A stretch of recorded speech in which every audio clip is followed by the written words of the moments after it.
জাতীয় নাগরিক পার্টির শীর্ষ পর্যায়ে কয়েকজনের পদত্যাগকে দলের জন্য বড় কোনো সংকট হিসেবে দেখছেন না দলটির সদস্য সচিব আক্তার হোসেন। আজ সকালে ফেসিবাদী আমলে একটি নিপীড়নমূলক মামলায় আদালতে জামিন নিতে এসে সাংবাদিকদের তিনি একথা বলেন। আক্তার হোসেন বলেন, দলের কতিপয় নেতার পদত্যাগে এনসিপির সাংগঠনিক কার্যক্রমে কোনো প্রভাব পড়বে না। একটি রাজনৈতিক দলে মতপার্থক্য থাকতে পারে, কিন্তু মূল লক্ষ্য অর্জনে আমরা ঐক্যবদ্ধ।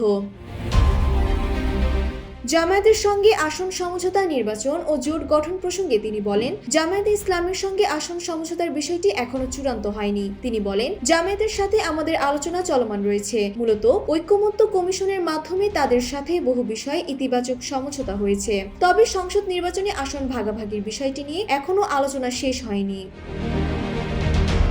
ডক্টর তাসনিম জারা এবং তাসনুবা জাবির সহ বেশ কয়েকজন কেন্দ্রীয় নেতা দল থেকে পদত্যাগ করেছেন। পদত্যাগকারী নেতাদের অভিযোগ, আদর্শিক জায়গা থেকে তারা জামায়াতের সঙ্গে এই জোট বা সমঝোতা মেনে নিতে পারছে না। নির্বাচনের আগে এনসিপির মতো একটি উদীয়মান দলে এমন অভ্যন্তরীণ বিবাদ ও সিনিয়র নেতাদের পদত্যাগ দলটির জনসমর্থন ও নির্বাচনী কৌশলে চ্যালেঞ্জ তৈরি করতে পারে। তবে আক্তার হোসেন জানায়, আলোচনার মাধ্যমে সব ভুল বোঝাবুঝি অবসান ঘটবে।